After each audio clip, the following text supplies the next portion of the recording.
Hi! Welcome back to my channel.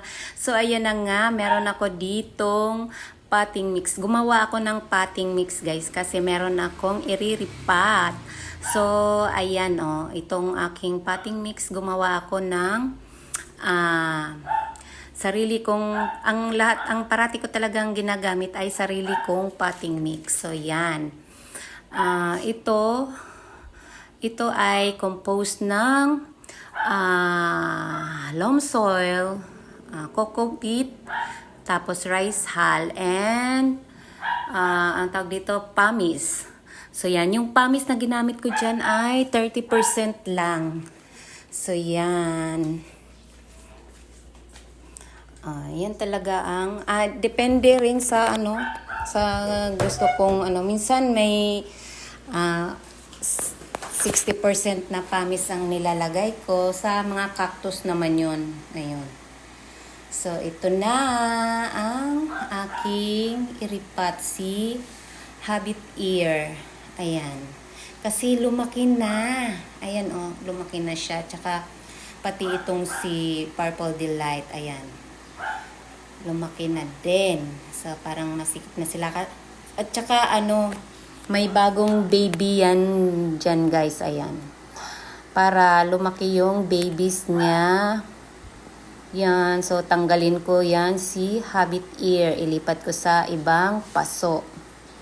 Para makahinga-hinga naman sila. Tsaka, mag-top cut ako niyan. Yung pinakamataas na, So, yan. Yung pinakamataas na stem ng Purple Delight. So, ayan, natanggal ko na. Ayan daming roots. Ayan, medyo nahirapan akong tanggalin yun kasi, ayan, marami na siya talagang roots. So, yan. Medyo malalim na rin yung ugat niya. Ayan, diba? Ayan, ito na yung tanggalin ko dyan. Ayan, yan ang ikakat ko mamaya. So, iripat ko muna siya. Itanim ko muna yung Habit Ear ko. So, yan. Diyan ko. Dito ko ilagay yung aking top cut mamaya. So, yan. At iripat ko na itong Habit Ear. So, yan na. Ayan diba? Laki na niya. Kailangan niya na talagang sarili niyang paso. Laki na. Tsaka naglagay ako dyan ng toppings ng cultured soil sa cultured ba yun siya? Plant culture. Ano ba yan? Sa plant culture na cultured soil. So, yan. Yan ang toppings ko. So, tingnan mo ito, nag-stress na. Stress na. Nagre-red na yung kanyang dahon. So, yan. So, sana lumaki pa siya lalo kasi meron na siyang sariling pot niya. Ayan.